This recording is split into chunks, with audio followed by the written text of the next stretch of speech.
Well guys, we're in the aftermath of the YouTubers versus TikTokers boxing event put on by Social Gloves, and fuck me, was it painful to watch. If I was given the choice between passing a kidney stone and having to rewatch that event, I would seriously consider the kidney stone.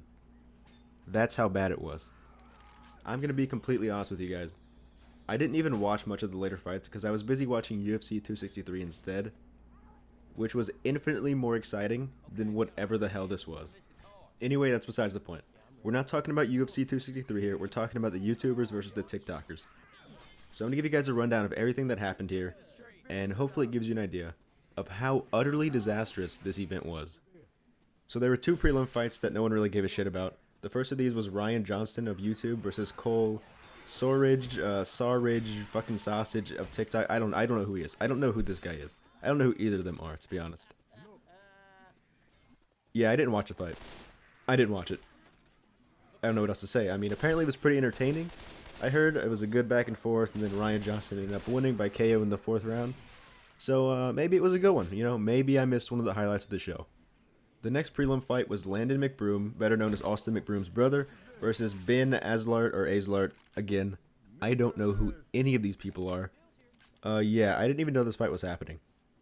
I had not heard either of these names. I didn't know Austin McBroom had a brother. But anyway, it was one-sided. It was not competitive at all. Landon McBroom completely dominated it. The other guy, the TikTok guy, he landed 3 punches and then was knocked out in the 2nd round. 3. That is unheard of. To land only 3 punches in a whole boxing match, a whole 2 rounds. I swear to you. I swear to God, you put me in that ring with anyone on this card, you put me in the ring with anyone there, and I will land at least 3 punches. I may get my ass knocked out, but I will land 3 punches. You could have put Stephen Hawking in that ring, and he would have landed more than 3 punches. So before we get to the main card, I just want to quickly talk about the musical performance by DJ Khaled, which was somehow the most hilarious, yet depressing thing I've ever witnessed in my entire life. The music would pause like every other second, and DJ Khaled would try to hype up the crowd and get them to sing along, but they just were not having it. They were dead silent the entire time, and it was hilarious. The crowd was completely dead. I have been to funerals that were more hyped than this event. I really don't think I can put it into words how bad this was to watch. Like, it was physically painful. I was in pain watching this, and now you guys are going to be, because I'm going to play it on screen for you to see for yourself. All I do is win. Got money on my... And everybody. Yeah, you get it now, right? God bless those few brave souls who were willing to speak up when no one else would. I honestly feel bad for the guy. Like, what the fuck? That was terrible. That was so bad. He was just... I love how he was just still going with... Like, he had no idea what to do. He was just committed to it, and I applaud you for that, DJ Khaled. Round of applause. Yeah, there were also performances by the Migos, Lil Baby, and someone named Lotto? I think? I don't know who she was. All I know is she was twerking and rapping about sex and stuff, so, you know, the teenage girls in the audience probably loved it. Another thing, FouseyTube was an announcer or a commentator or something for the fights, which has to be the worst marketing decision since that Kendall Jenner Pepsi commercial a while back. I mean, FouseyTube has about as much charisma as a piece of wet cardboard. They couldn't have found anyone else. So the first fight on the main card was supposed to be Tanner Fox versus Ryland Storms, but just hours before the fight, just hours before the event started, Tanner Fox either backed out or wasn't allowed to fight due to the weight difference or something like that. Honestly, I couldn't give less of a shit. That's just one less fight to sit through, so thank God for that. So this means the actual first fight of the main card was FaZe Jarvis versus Michael Lee. And holy shit, it was a live murder. It was a complete ass beating, was not competitive in the slightest. Jarvis looked really good, actually. I don't know what the hell happened since he got banned from Fortnite, but something inside of him has been awakened. The dude looked really good. Like, I'm actually impressed, and I'm kind of looking forward to seeing him fight again. The next fight on the main card was DDG versus Nate Wyatt, and this one was really disappointing. I kind of expected DDG to finish it early, based on how much experience he has relative to Nate Wyatt. But Nate Wyatt hugged DDG more than I hugged my own parents. I mean, the fight was still ridiculously one-sided, and DDG was obviously the winner. But, I mean, oh my god, it was so boring. It was worse than Floyd Mayweather versus Logan Paul. My favorite part of that entire fight was the entrance, where DDG walked out and they put on the wrong music. DDG was going to come out rapping to his own music, but they put on a completely different song. So instead of just going with it and walking down to the ring, He was like, yo, where the fuck's my music? And then walked back out, made them change the music, then came back and rapped to it. It was just so awkward. I mean, it was one of many fuck-ups they had during the whole night, and it was just a mess. The next fight was Deji versus Vinny Hacker, which was a lot more interesting than the last one. Deji came out looking like a condom filled with pudding.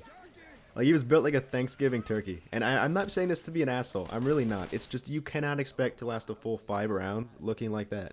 So anyway, Deji came walking out like fat Jesus out of his tomb. And then the first round started, and it was amazing. It was so entertaining. Those guys were just hitting each other back and forth. It was a slugfest. And they both looked really good. The first round went to Deji. The second round went to Vinny. And then the third round was just a fucking mess. I swear to God, I have never seen this in a fight. I've never seen this in a UFC fight, a boxing match. But this was insane. Deji walks away from Vinny in the middle of the third round. He just walks away from Vinny and takes a breather in the middle of the round. What the fuck are you doing? You can't do that. But he did it. Like, he just went to the side of the ring and Colin Kaepernicked his ass, like took a kneel during the national anthem right in the middle of the ring. And shortly thereafter, he was knocked out. It really sucked to see this because I was rooting for Deji and I know everyone else was. I mean, everyone besides, you know, those 12 teenage girls that made up 80% of the audience. But other than that, everyone was rooting for Deji, and it just sucks to see him lose this one because he was doing so good in the first. Alright, so the next fight was Enisan Gibb versus Taylor Holder. This fight was ruled a draw, which is fucking insane. Taylor Holder, with the help of the judges, pulled off the heist of the century without winning a single round. If anything justifies storming the Capitol, I think it might be this. That is not a call to action, by the way. Gibb got fucking robbed. Everyone knows it. The commentators even said it. Twitter was going crazy. And like, I feel really bad for the guy. He obviously won the fight. I don't know what the judges were thinking here. And obviously you're gonna have people calling it rigged. Alright, so now we get to the main event. The big fight that everyone's looking forward to. Austin McBroom versus Bryce Hall. And let me be very clear when I say this. No one gives a shit that Austin McBroom is fighting. They just want to see Bryce Hall get his ass kicked. So Austin McBroom walks out looking like he skinned the fucking Lorax and made a coat out of him. He looked like David Bowie had sex with Beaker from the Muppets. Bruce Buffer's less exciting brother was there. There was a lot of grabbing from Bryce Hall during this fight, and there were some dirty shots from both guys. The referee was really starting to get pissed off. It was pretty clear. He looked like he was going to grab Bryce Hall by the neck and hurl him into the sun at any second. This guy was fucking huge. I'm going to try to sum up this fight in one sentence. Austin McBroom beat the ever-living fuck out of Bryce Hall. I think the best way to describe it was like the fight scene between Hulk and Thanos in Infinity War. But if Hulk was stuck in his Bruce Banner form, that's how bad of a fight it was for Bryce Hall. It wouldn't surprise me if the Ace family's next video was titled, Meet Our New Son, because it is official. Austin McBroom is Bryce Hall's father.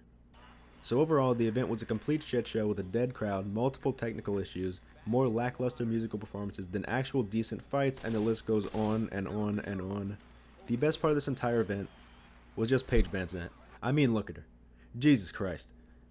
At the same time, though, part of me has to be brutally honest. The fact that it was such a disaster means it was kind of entertaining in its own, like, sick, twisted way. It's like how people love watching car crashes and bone-breaking compilations on YouTube. And also seeing Bryce Hall get the shit beat out of him. That alone was worth sitting through the rest of this purgatory of a fight card. So yeah, guys, that's all I gotta say about the YouTubers versus TikTokers boxing event. Hopefully next time they decide to do something more interesting, you know, like a MMA style or a fight to the death, you know, something with a little more high stakes.